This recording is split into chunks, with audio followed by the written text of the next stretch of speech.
This is Community Builders, a podcast where we explore the people doing the work that make a thriving community. Today, I'm honored to be here with my guest, Sheriff Honea. Thank you for joining us today. Well, thank you. I appreciate it. It's an honor to be here. Your reputation precedes you. People know you. You've done a lot that has brought you recognition in this community. Were you raised in Chico, or is this a place you ended up? Well, I was raised in Northern California. Okay. Actually, started life in Susanville, California, which isn't too far from here. Mm-hmm. Spent a good portion of my childhood there, and then spent a little time in high school in Redding, Anderson to be exact. Uh-huh. And then I came to Chico to go to Butte College. That's how I ended up here. Excellent. What did you major in at first? So I had grand ideas. I thought I would maybe make something of myself, and I was gonna study. I started off with this whole notion that maybe I would, get into sports medicine, do that kind of thing. And so I was taking a lot of those kinds of classes, again, with the idea that I'd, do something with my life. And then kind of ended up taking a criminal justice class and got interested in that. And then it led me down to this path that I'm on right now. What do you think sparked your interest in criminal justice? It's a good question. The instructor, his name was, it was Judge McNillis, was the instructor. He's since passed, but really resonated with the way he taught and got very interested not only in the criminal justice system, but law in itself. Mm-hmm. And I stopped wanting to take biology and anatomy and started focusing more on law and criminal justice classes, and abandon all hope of actually getting into medicine or sports medicine or whatever the case may be. Well, for what I'm thankful you didn't go that route. Who knows? I could have been a brilliant doctor. Who knows? Maybe. I don't know. Yeah. I think you made the right choice. Okay. I think you did. Give me a timeline here. What year roughly was this? Well, I'm old, so okay. Yeah, it's been a while. Me too. Yeah, I graduated in 1989, and so I ended up in Butte College would have been 1990. Okay. Yeah. And then from there, what was your next move? Did you go straight to? Yeah. So I still, I was at Butte College. Loved that experience. Proud to be an alum of Butte College. Actually went there and I played football for Craig Rigsby. Okay. Enjoyed that. Kind of a cool experience. The year that my first year there, ended up playing football. And on that team was a guy named Larry Allen. He ended up playing for the Dallas Cowboys, was in the Hall of Fame, incredible player, amazing, huge guy, and he could outrun our running back. So my little brush with NFL fame is that one time I got to play on a team with a guy named Larry Allen who really made it big in the NFL. That's really funny. Yeah. I have a friend who went to Paradise High, and he tells everyone every chance he gets that he beat Aaron Rodgers in a game. There you go. A million years ago. Yeah, it's like his opener at parties. Yeah, that's funny. Very good. Well, Larry certainly did well in the NFL. Didn't raise to the prominence that Aaron Rodgers did, but it was still a cool experience. Yes, NFL is NFL. That's Absolutely. awesome. Yeah. So football, and then you took. Yeah, and so again, I'm taking classes with the idea that I would pursue a career in the medical field, perhaps sports medicine, and I needed to fill an elective, and there was a criminal justice class that met the requirements for that elective, and so I took it and got interested in it, and then the next semester came back around, and there were some more of those kind of classes, so I took a few more. And here we go. I ended up actually, because I still had connections up in Shasta County and Redding, and my aunt was a deputy sheriff in Shasta County, and she ended up getting me a job at the Shasta County Sheriff's Office. So I began my law enforcement career at the Shasta County Sheriff's Office, and probably would have stayed there, but for budget cuts, and it resulted in me getting laid off. And so I was looking for a job, and Butte County was one of the few places hiring. Yeah. And so I got hired by Butte County. And interestingly enough, the day I accepted a job at the Butte County Sheriff's Office, a couple of hours later, I got a call from the Shasta County Sheriff's Office, and they said, "Hey, we found funding, you can have your job back. And I said, well, I told the people at Butte County I'd come to work for them, and I feel like I need to honor my agreement with them. And so that was the turning point, and here we are, and 30 some odd years later. Wow. That's how I got here. Wow. So tell me about, in a nutshell, Yeah, in a nutshell. What is the experience of working in law enforcement in Butte County? So again, I've been working in law enforcement for in Butte County for over 30 years now. Started at the Butte County Sheriff's Office. Spent 7 years there. Worked patrol. The deputies in uniforms drive around in patrol cars, responding calls. And then had the opportunity to go into our detective bureau and became a detective. And that's where I really actually found kind of my passion for it. I ended up working violent crimes and homicide cases. Oh, wow. And spent a fair amount of time doing that. That was work that I found very meaningful. Yeah. It was tough work. I imagine. Hard to deal with some of the things that we had to deal with. But I always felt like I was actually, speaking for the victims who couldn't speak for themselves, and really tried to do the best I could to bring, the people who committed those crimes to justice and help the families. So I did that for a while, and then ultimately, when you work homicide cases, you end up spending a lot of time in court because those are the kind of cases that go to trial. Right. And so I developed a relationship with our district attorney in the district attorney's office, and at one point was offered a job as an investigator for the district attorney's office. So I ended up going to the DA's office and spent 10 years at the DA's office as an investigator. Ultimately promoted up through the ranks to become the chief investigator.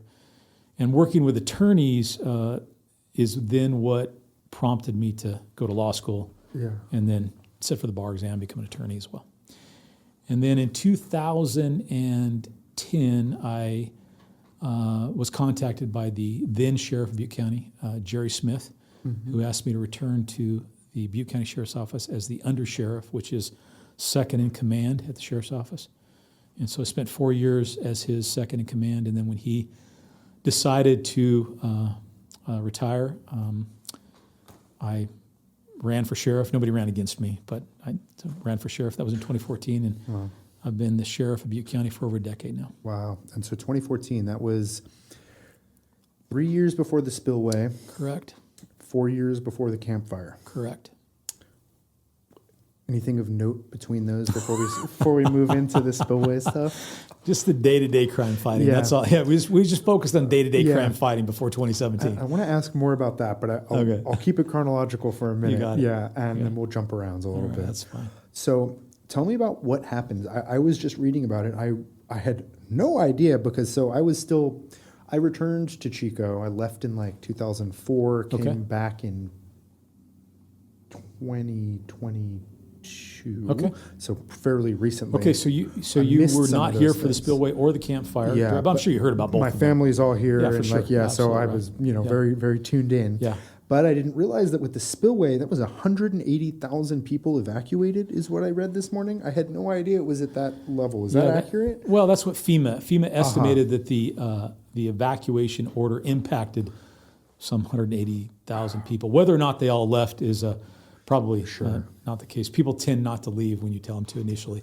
So, which is something I'm interested in too, because that's hard to parse. How do you tell someone, on the one hand, you want to give them, their freedom. This is you can stay, right? But if you're fairly certain they're in grave danger, at some point you kind of got to say, you have to get out.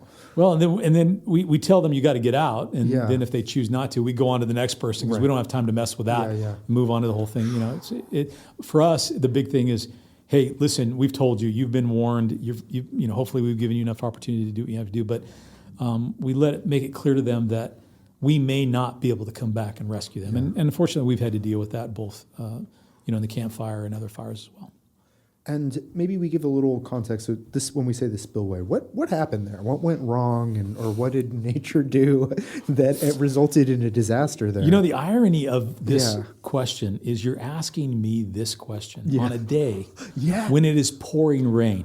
I live right by 1 mile. I just saw that. Right. Yeah. And the rivers are running and the levees are challenged. And I don't know if you're a believer in, fate or whatever, but we should collectively just knock on some wood. All right. Fair enough. At any rate, so that was February of 2017. And as we are experiencing today, this massive weather system that was dumping a tremendous amount of rain and snow into the foothills. And the Lake Oroville, there was a concern about the capacity, and so as the rain continued and the snow was melting and the water was rising, that created a concern about what was going on.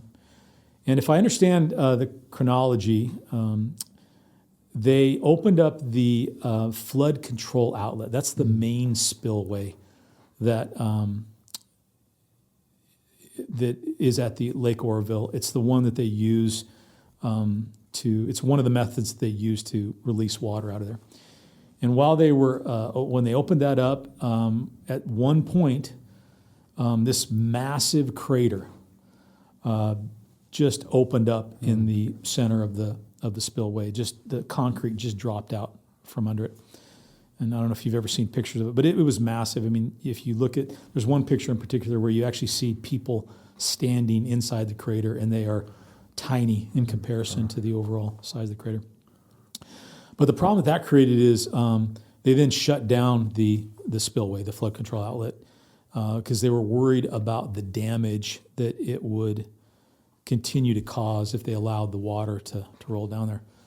So they shut down one of the main mechanisms for releasing water from the reservoir, but the water continued to pour into the reservoir as a result of the weather that we were having. And so the water started to rise.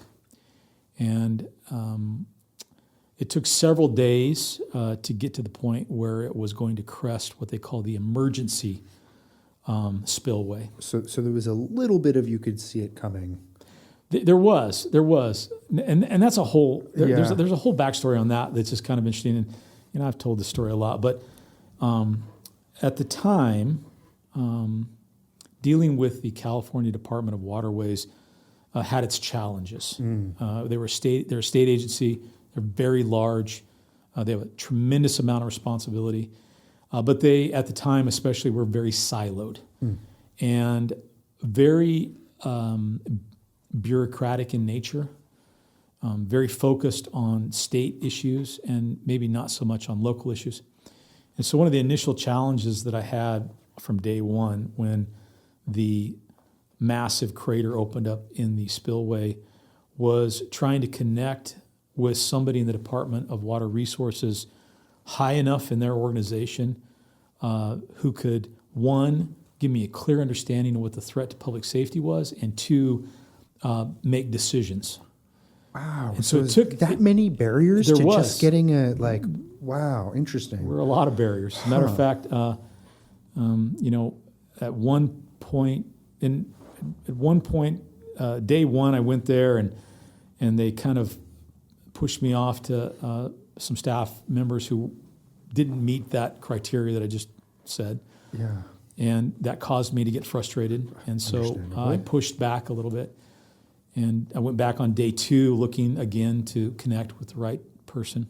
And there was one individual who I spoke to. He's a great guy. I've actually have a tremendous amount of respect for him and have count him as a good friend now. But there was a point in time where he was the person who was told to deal with me. And I actually I got frustrated and told him that I was trying to understand what the threat to community safety was, threat to public safety was. And they just kept saying to me, there's no threat to public safety, there's no threat to public safety. And I just wasn't comfortable with that response. I just didn't think I was getting all the information. So I ended up making a threat to this guy. I said, listen, if something happens that results in my community being in danger and somebody gets hurt as a result of that, I'm going to arrest you and put you in jail. Now, I'll be honest with you, I didn't know what I was going to arrest him for at that particular time, but I needed to convey to him the urgency of the situation and how important it was for them to put me into touch with somebody. Now, the irony of that is, as I was making that threat or conveying that information to that individual, I noticed that there was a PIO for the Department of Water Resources talking on the cell phone. PIO is? I'm sorry, Public Information Officer. Yeah, exactly. Okay. You know what a PIO is. Of course. Exactly. And I noticed he was talking on the phone, and I could tell that he was talking about me to somebody. Uh-huh. And I turned to him. I said, "Who are you talking to?" And he said, "I'm talking to Bill Croyle, who is the director of the Department of Water Resources." That was the top guy. And I said, "Give me that phone." And so I took the phone from him and I said, "Who is this, Bill Croyle?" I said, "Bill, are you in charge of the Department of Water Resources?" "Yes, I am." I said, "Where are you at?" He said, "I'm in Sacramento." I said, "Well, the problem is not in Sacramento." Now, I'm going to be honest with you and tell you that was a naive statement, because since then I've learned that the problem is always in Sacramento. Huh. Interesting. Okay. Okay. Little political commentary there, but that aside, exactly right. Yeah. I said the problem's not in Sacramento. The problem's in Oroville, and you should be here. And he said, "Okay, I'll be there tomorrow morning." And he showed up the next day. He and I went into a room together, had a very candid, a little bit tense conversation. But from that point forward, I felt like he listened to all my concerns. We worked through all of the challenge that we had. Yeah. And at the end, he and I were in the room that fateful Sunday when we made the decision to order an evacuation. Had you not, what do you think would have happened? I don't know. I mean, in retrospect, you can only speculate so much, but right, I think it's safe to say that that was crucial. It was. Well, certainly given the information, the irony of that is on that particular day, the rain had stopped and it was kind of sunny, and I've been working many, many, many hours the last couple of days, and I actually was getting ready to leave. It was, I told my staff, "Hey, I'm going to go home and spend some time with my wife." And as I was walking out the door, I heard the individual who I had threatened to arrest if something bad happened say to a group of people, "Does the sheriff know about this?" And it piqued my curiosity. And I walk over and I said, What? And he was pointing to a photograph of the emergency spillway. And he's pointing to it, and he said, "Right here, this right here." And I said, "What is that?" And he said, it's head cutting back towards the spillway. And I said, "Okay, well, what's the problem?" He said, "Well, it's going to cut back." And I said, "Well, it's concrete, right? Won't it stop?" And he said, "We're afraid that it's going to undercut it." I said, "Well, what does that mean?" He said, "Well, we have to talk about it." I said, "Well, go talk about it." So they left and they came back, and it's at that point that they began to tell me what we were potentially facing. That resulted in the order to evacuate. And given the information that we had at the time, I was concerned about a lot of people dying. And so it took him feeling like his butt was on the line to take this as serious. And I know you're friends now, so I'm not trying to cast him in a bad light, right? But you made it personal. I'm curious as to why it was already personal for you, right? Oh. You were acting, and this is why you're here. This is why I wanted to talk to you, is that there is something about you that wants to advocate for this community, that wants to say, if you're not going to take this seriously, I will. And I will do what it takes. And I'm curious, what got you there? Okay. How come you care enough to treat this like you're on the line to make sure we're safe? Got it. So I'm going to answer that question by telling you another spillway-related story. So within a couple of days, recognizing the magnitude of this event and the seriousness, the state of California, the Department of Water Resources brought CAL FIRE in and brought in one of their incident management teams. CAL FIRE's got this incredible capacity to manage major disasters, major incidents, mostly wildfires, through these incident management teams. And so that was my first introduction to working with an incident management team. And another great guy, Chief Lawson, was one of the guys that came in. And at one point, we left the incident command base and drove up to the spillway to take a look at it. We wanted to get eyes on it and really feel it. And as it turned out, the governor was coming to town that afternoon. And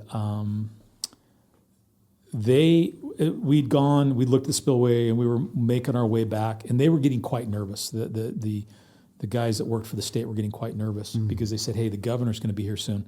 We got to get back to this meeting with the governor. And I stopped my truck, and I happened to stop it in front of a mobile home near the dam, pretty old, a lot of debris and things in the yard, maybe not characterized as the nicest place, right, that you encounter. And I stopped him. I said, listen, I don't work for the governor of the state of California. I work for the people who live in that trailer. And we're going to do what we need to do to make sure that the people who live in that trailer, as well as all the other ones around here, are safe. And if it takes us a few minutes and the governor has to wait, then so be it. And at the end of the day, I really do. I'm elected by the people of Butte County. I am their voice, their advocate when it comes to public safety. Yeah. And I do take that very seriously. And that's what I like about my job. That's, I think, one of the reasons that I haven't gone and tried to, do some other job beyond Butte County. Yeah. I feel a connection to this community. I live in this community. I appreciate the people of this community. I love the demographics, the differences of the community. And when I'm out in the community, it's just, I feel connected. So I live here. I want this to be a safe place, and I'm going to do what I can do to make sure it's a safe place. You sound like, if our community was a family, you sound like you take responsibility as like someone who is protecting the family. Right? It is. We have this huge, somewhat dysfunctional, Yep. like all families Of are, course. right? You got your favorite aunt and uncle, and then you got your crazy cousin that, right, is Yes, I do. right, that you're like, oh, I cannot believe. But at Right. the end of the day, right, Yeah. and then you got the people you got to deal with. You got to challenge. But no, Butte County, in my view, is a really cool place. Agreed. I love where we're located in California. Yeah. We are. The topography is great. We have this valley. We can get up into the foothills. We are, close to the bay if we wanted to get there. We are close to the mountains if you want to get there. But there's this vibe. There's this community feel. Chico is different than Oroville. Yeah. But I love both of them, right? Paradise. I mean, obviously that, campfire changed the demographics of that. Yeah. But there's just a lot of really cool things about Butte County that many people outside of Butte County just have no concept of whatsoever. But it's my home, and I like it here. Were you always someone who felt that this community was, albeit dysfunctional, your family and like something you wanted to protect? And how did you get there? Was it your family that taught you that? Was that you out of nowhere were like, you know what, I can, so I will? Or what? That's a good question. So I've told you where I came from. I've lived in Northern California my entire life. I'm very Northern California centric.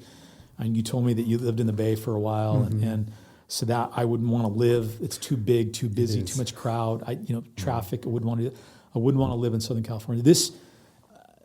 My DNA makes me well suited to this part of California. Yeah. And so, growing up in Susanville and small town, I felt very connected to that community, but I also wanted to explore the world a little bit and have other opportunities. And for me, in high school, when we would come to Chico to play PV in Chico High, it was a big enough town, big enough city, in my view, back then, that had a lot of cool things. I liked the culture. At that point, I thought, the university, Chico State University, was kind of a cool vibe to the whole thing. But I didn't want to go beyond that, right? That's where it was. So the opportunity to go to Butte College after high school, come to Butte College, play football, do that whole thing, it resonated. And then once you got here, you just kind of get immersed into the culture of our community, and I think it gets in you and it gets in your blood, and you just kind of start to feel that. And the more that does that, the more protective, I think, of it you become, right? Yeah, I certainly feel like that. Some people though are from here, they're raised here, and then they want to be an investment banker, right? Or like a mountain biker, or like, right? Yeah, absolutely. Yeah, I love it. That's great. You go find you, buddy. You go find your piece. It takes all kinds, right? Yeah, absolutely. Yeah. But some people take it more personally, and they want to do something that is more geared towards support or towards helping the community. And so I'm really interested in where that streak comes from in people. Yeah. Right? Some people are just less interested and some are more. Do you find, like, when you think back to your childhood, were you a defender, a protector, an advocate for people? Man. Or was that something that came later after you took criminal justice classes? Or... Well, that's a great question. And honestly, I don't know that I've actually spent time reflecting upon that. So this may be the first time that I've, this is an exclusive. Exclusive, exactly. I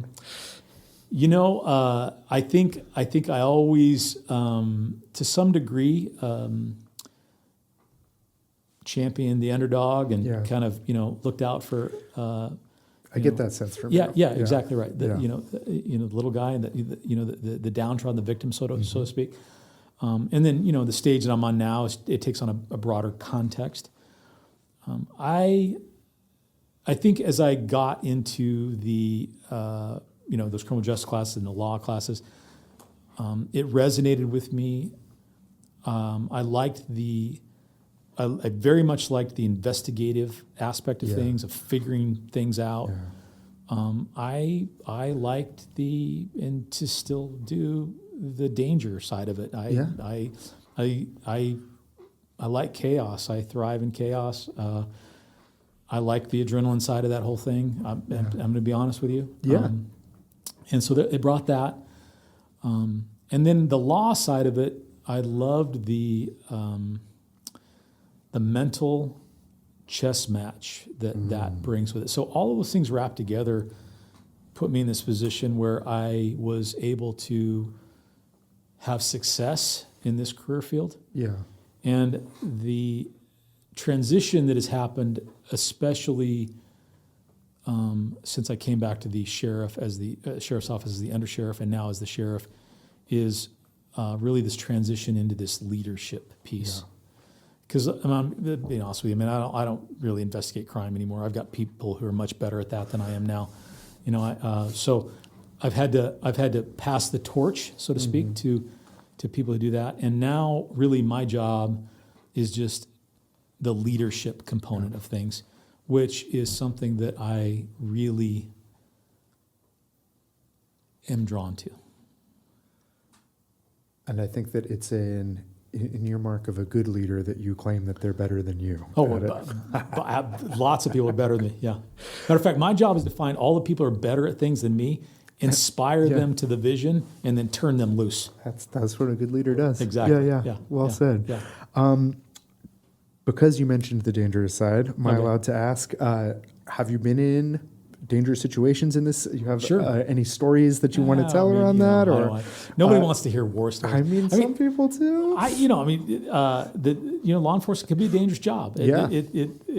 There's lots of boring things that you do, punctuated by these moments of sheer terror. I've certainly had to arrest bad people. I've been in situations where you've had to fight people to get them into custody. Been shot at. Those are all things that are all part of it. But nothing. There's a lot of people in my organization and in my career field who have had to experience much more harrowing things than I have, much more dangerous things than I have. But there's been certainly those times, certainly enough to quench that desire for adrenaline or doing the dangerous things. A pinch of chaos. Exactly right. Exactly right. Yeah. Excellent. Yeah. So we have Spillway. Yeah. And then a year later. Yeah. And actually, I wanted to ask one more thing about the Spillway. Yeah. How did you feel when you saw the forecast a few days ago? And you saw the bomb cyclone news. And was that like moment, or was that like a let's get to work moment? So certainly it sparked a memory, right? And it came into my head, hey, we were looking at that. I will tell you that my experiences have put me in this place now where there is a lot of, I've developed a lot of mental toughness and grit around this dealing with chaos. And as a moment ago, I talked about liking the chaos. I actually have gotten to a place, my daughter, when I tell her this, she says, that's not healthy, Dad. She views it as a trauma response that I should seek counseling for. But what it is it's if we go too long without chaos, I start getting more anxiety. So then once I see, okay, well, there's the chaos, there's the fight, there's the challenge. Yeah. Then I can kind of calm down and go, okay, we're going to be fine. We're going to deal with it. Now, a lot of that has to do with the experience we have and having the right people. I've got really good people who can take care. So there's a lot of times that, hey, this problem or this issue is coming up, turn them loose, they plan for it, and then I can just kind of do my thing. But it doesn't create in me any kind of anxiety when we face these things. I recognize, hey, there's a challenge that's coming our way, but I don't get overwhelmed by it, or I don't go to a dark place on that. The campfire. So that was when you first appeared on my radar. Oh, okay. Because I have several very close friends who that was catastrophic for, Yep. and they saw you. Okay. In the absolute most intense, craziest times, in the thick of it. Yeah. Give me a background on what happened there. Yeah. What was the campfire? Yeah. How did you get involved? Yeah. So I'll say this: spillway was a pretty big deal. Yeah. I was getting national media coverage, state agencies, bucking the system against the governor. There's all those kinds of things. And when it was over, I thought, well, that will be the biggest thing that I ever deal with during my tenure as sheriff. From this point forward, I'm just going to kind of coast out. It'll be fine. Barely a year later. Yeah, exactly. Yeah. The campfire. And so the campfire, first off, happened in November again. Yeah. Right. And here we are, right? And I remember waking up that morning. I kind of have this routine where after wake up, I get a cup of coffee, and then I grab my phone. I start going through the emails from the night, and then read the newspaper and all those kinds of things. Mm-hmm. And my wife, who's a public safety dispatcher for the sheriff's office, turned to me and said, "Hey, there's a fire in Polga." And I remember thinking to myself, "It's November. Why are we dealing with fire?" But I honestly didn't think much of it at that point. Went back to drinking my coffee and reading the paper. And interestingly enough, I think it was I believe it was the Pulse nightclub down in San Bernardino. Is that what that was? Yes, exactly right. The shooting there happened that same day, and or it was maybe the day before. It was in that. But as I was sitting there, I was watching the news, and my counterpart, the sheriff from that county, came on the news and was talking about that shooting. And I know him and knew him personally, and I was thinking to myself, man, I feel bad for him. He's having to deal with this major thing. Kind of just my heart went out to him at that point. And little did I know that within hours I'd be dealing with my own major. A lot of hearts going out to you. Yeah. So the morning is starting to tick on a little bit, and I'm starting to get more and more reports about this thing is taking off, and it's starting to get into the canyon. And my wife gets a call from our dispatch center and said, "Hey, the calls are blowing up." So she goes, "I'm going to go into work." So she jumps into work, and at that point, I got up, got dressed, put my uniform on, walked outside to get into my car. And I looked in one direction, and the sky was clear. Mm. And I looked in the other direction towards Paradise, and it was black and ominous. And I had initially thought that I was going to go up to Concow. I was going to drive to Concow because at that point I was told that the fire had moved from Inskip and was burning through Concow. And I thought, well, that's where the problem is. I'm going to go there. And as I got out and I started to turn, I was looking up the Skyway, And I said, man, I need to get to Paradise. And it was that just kind of weird. I don't know why I made that decision, but that's the decision I made. So your first reaction was, I'm going to go there. My first reaction was, I'm going to go to Concow because I thought that's where the fire was. As it turned out, the fire had already blown past that. And I saw that the next place it was going to go was going to be to Paradise. So I was going to try to get ahead of it. And then that's what caused me to go. And was that to just see what it was doing, like firsthand, or was that like, I want to make sure there's no people there, or what was your thinking? There's smoke, I'd better run towards it. Well, right. So I guess a couple of things. First off, it's really important to say that, I mean, I've got great people that work for me, and I knew that we had patrol staff and there were firefighters. They were all working the problem, from Inskip and Concow. And I knew that was all underway. I knew that we were getting into the Paradise Magalia to start working evacuation. So it wasn't like I felt like I needed to go there to do these things because I'm the only one that's capable of doing it. But there is something in me, and sometimes it drives my staff a little crazy. I'm not the kind of guy that likes to go to the command post and sit in the command post, especially early on in an event. I need to get there. I need to contextualize it. I need to feel it and see it and absorb it. Yeah. So I really understand it. Yeah. And so that causes me to go to the place where whatever the bad thing is going on is happening, so I can I can get a sense of what's going on. Now, the vast majority of the time, my people are already doing everything they need to do. They don't actually need me there. But for me, I need to understand it. And then from that point forward, I can have a sense of calm about it.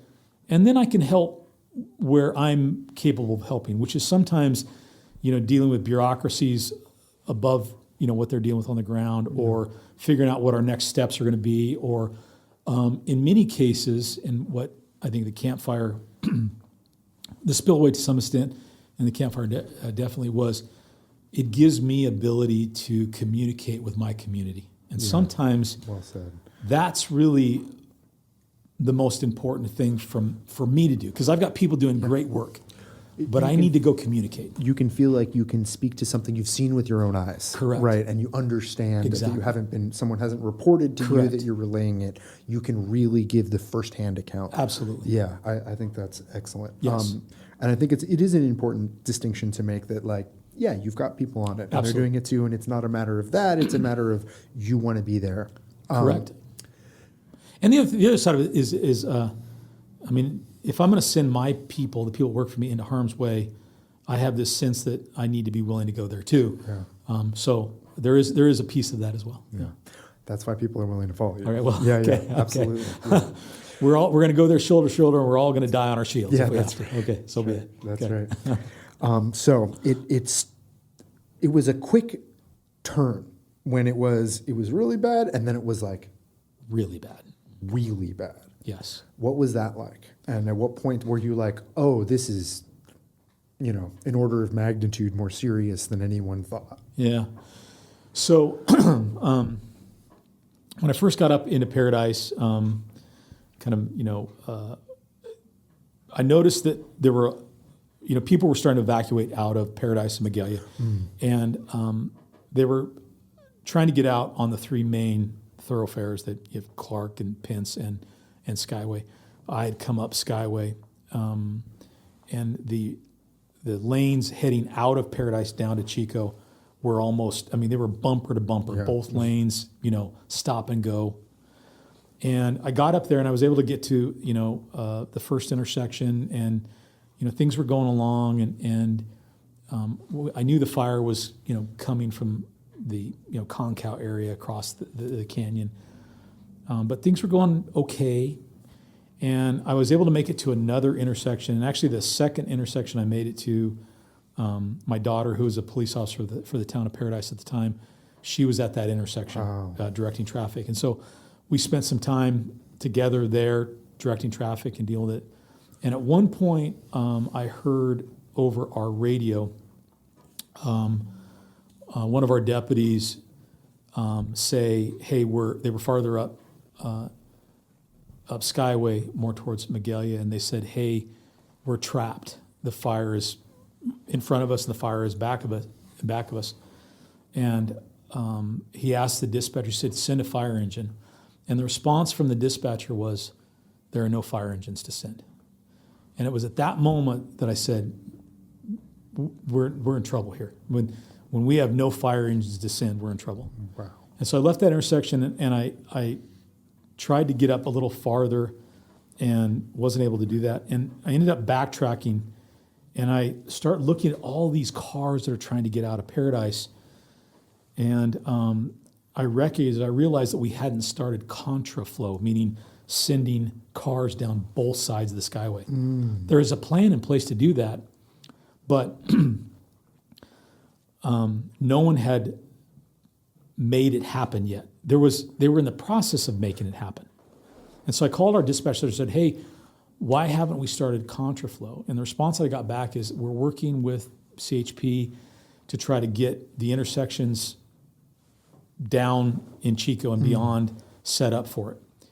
And this is what I'm talking about in terms of big agencies with bureaucracies, and they got to have all of the things in place. And I, having just heard one of my guys trapped, there's no fire engines, we got to get people out, I then made a decision. And it was similar to the decision I made at Spillway, which was...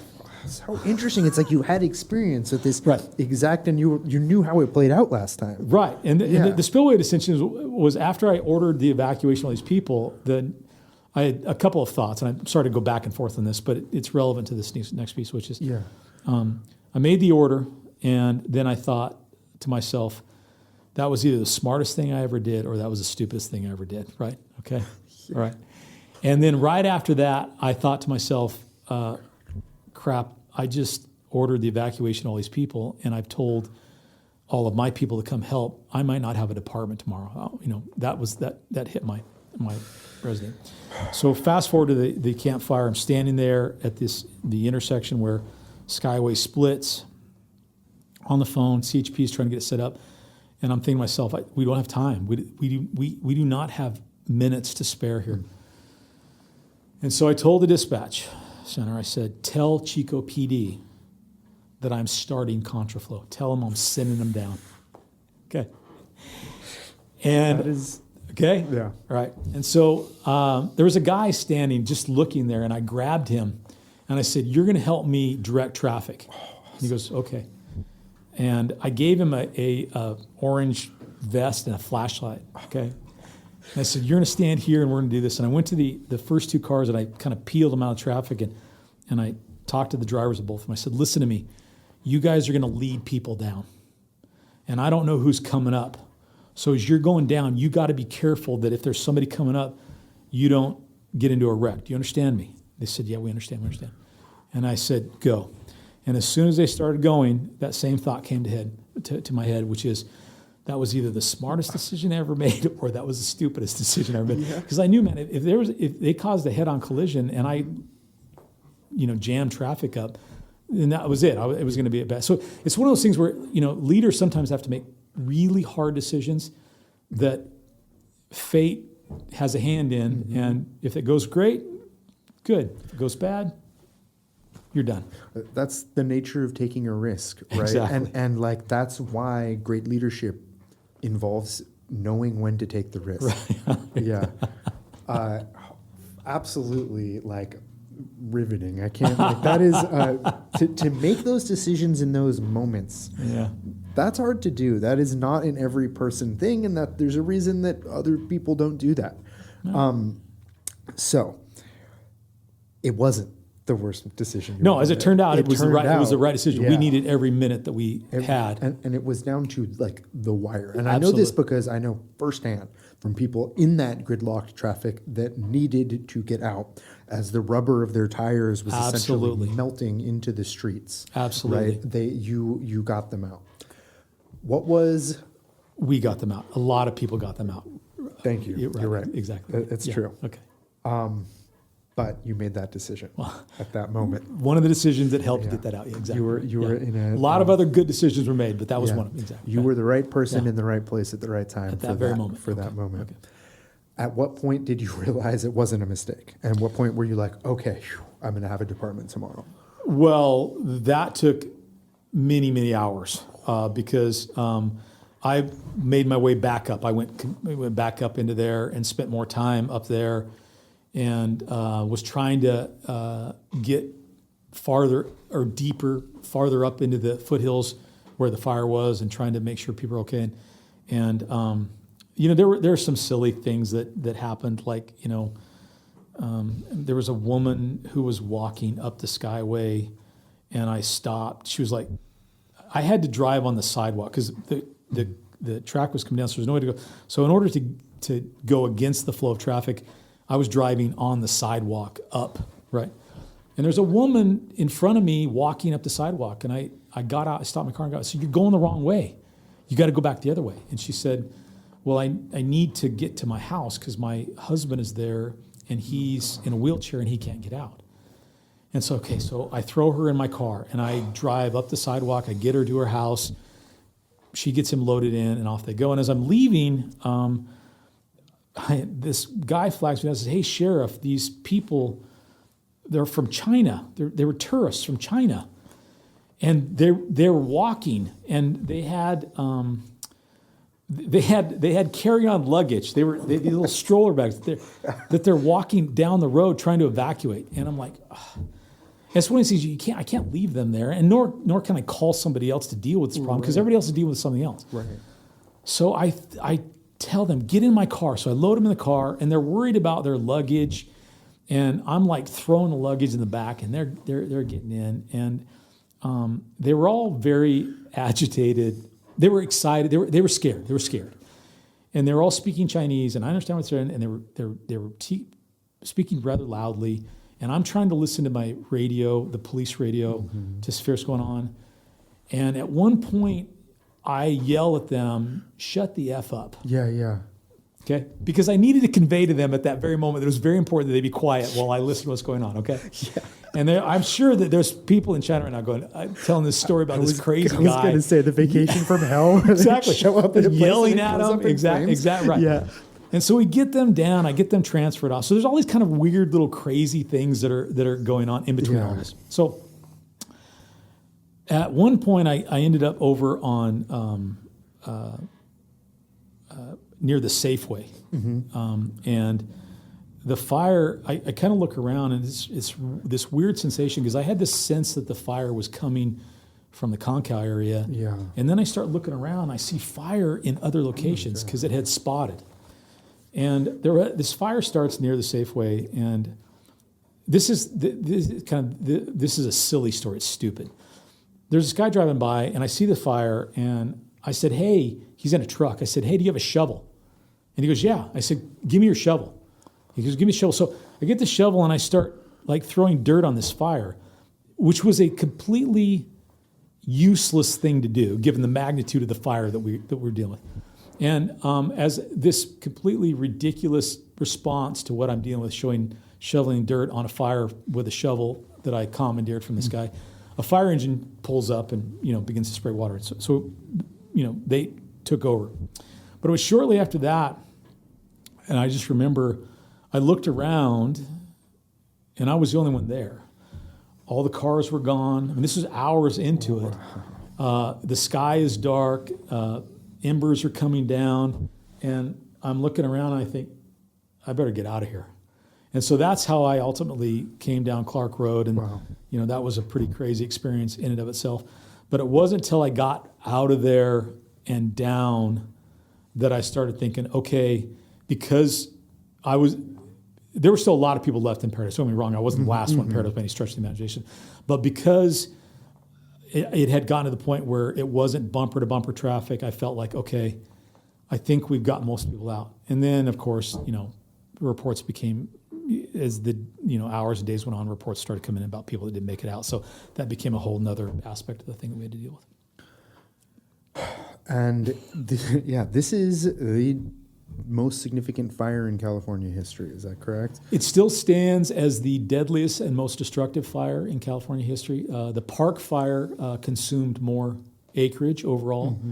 The Lahaina Fire resulted in more deaths, but the Camp Fire still is the deadliest and most destructive fire in the state of California. I just commend you for having that. Don't do that. Like, don't. Okay. You know, I won't press too hard into that, but I am grateful that you were there at that time to make those decisions. I want to shift gears slightly. Good. Let's talk about something. Yeah, I won't go too hard into the flattery stuff. Thank you, Seth. Your daughter. My daughter followed in your footsteps. Yes. What was that like? Okay, what made her decide to do that? Good. Yeah. Let's talk about something fun. Yeah. I'm really proud of my kid, and just love her to death. So it's funny, growing up, I was a cop. My wife was a dispatcher, so she grew up in this kind of law enforcement culture, and growing up is tough, right? That's right. And you I'm still working on it. Exactly. And so, when she's young, I think she thinks, hey, my dad's a cop, that's kind of cool. But then there comes a point in time, during the teen years, right, where that's not cool anymore, right, to have your dad as a cop. And I can remember her, talking about, teenage girls and their fathers. There's always, it's always a tough. I have a 5-year-old girl. I'm not looking forward to that, exactly. But it's inevitable. And so I think, she was like, no, I'm never going to do it, never going to do it, never going to do it. I'm going to do something else. I'm going to make something of myself. You're right. Exactly. I was like, okay, cool. And then there came a point in time, 18, 19 years old. She said, hey, I think I need a job. While I figure out what I'm going to do. And she got hired with the Glenn County Sheriff's Office as a dispatcher. Okay. Following her mom's. Yeah. And she did that for a little while. And then one day she comes to me and she says, hey, I'm kind of thinking about maybe like going to the academy and, becoming a deputy or police officer. And I'm going to tell you at that particular time, I'm like, man, the world's it's a different place than when I started. And, it's a tough job in law enforcement. That was kind of the time when we were starting to go through some things that, law enforcement was, not as well thought of perhaps as when I first started, that kind of thing.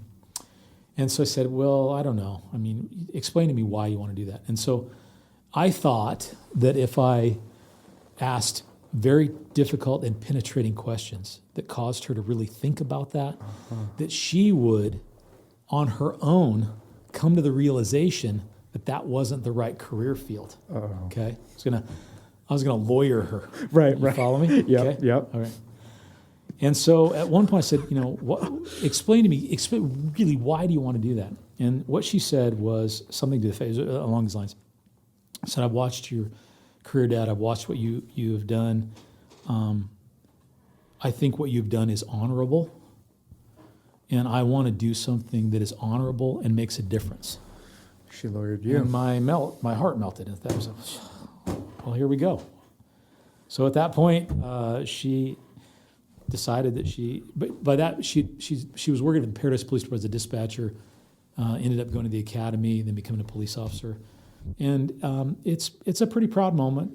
It's a cool thing to have not only your wife in the career field, but then your daughter. And, we connect on the father-daughter thing. What's cool now is she's an adult, and my relationship with her is now, you can, when your kids become adults, if you've raised them right, then you can become their friends. That's right. Which is kind of a cool thing. That absolutely is exactly the goal, right. Yeah. And now we have this whole, she understands my world because it's her world, and we can talk about things and so forth and so on. So it's a pretty gratifying thing. What do you think is the most important aspect of public safety in Butte County, and why should we encourage other people to follow in your footsteps, and why should we encourage people to pursue helping keep this community safe so that we can have more folks like you and your daughter and your wife? Yeah, I appreciate that. Yeah, that's another good question, and I don't know that I've ever thought much about it. So this is the another first exclusive. Exactly. I think what we have in Buchanan, we've talked about our community. It's unique. I want to keep it that way, and certainly part of keeping that way is to make sure that overall we have a safe environment. Now, there's a lot of people in our community that do a lot of other things that aren't directly public safety related that make this community a great place. But this is the one area that, this is my wheelhouse, right? Yes, exactly. And I think we've seen, especially in Butte County, that, there are all kinds of threats that come our way, be it, fires or floods or natural disasters or increasing in crime and things like that. And so you've got to have people who are willing to step into the breach and do the things necessary, make the decisions necessary to keep our community safe. But along with that, I also think that you got to have people who are also really capable of striking the right balance. Yeah. We talked about, I think, ordering evacuations, and there was this thing where we, talked about, well, when you order evacuation because you think somebody's life's in danger and then they refuse to leave, what do you do? Yeah. And my response is, well, you go on to the next person and you do that. There has to be this balancing of individual rights and some freedom to make your own way, so long as you're not hurting a lot of other people. Yeah. If that makes sense. Absolutely. And you need to find the right person that does that. I don't want people to be heavy-handed on the other side of the equation. So if that's who you are and you're inspired to that vision, that I would encourage you to do that. If you don't like chaos, if you don't like making decisions that not everybody's going to like, if you don't like a little danger in your life, or if you want to be authoritarian, then I probably don't need you. But that's the balance I'm trying to find. Sheriff Honea, thank you so much. All right, fantastic. For joining us. I'm grateful that you're good. in this community. I appreciate the work you do. I'm thankful that you didn't go to play for the Dallas Cowboys. Yeah, well, there was no chance of that happening, but I do appreciate that. And I do think the better podcast is when we can share a craft beer. That's right. Join us next time on our After Dark version of this podcast, Shots with the Sheriff.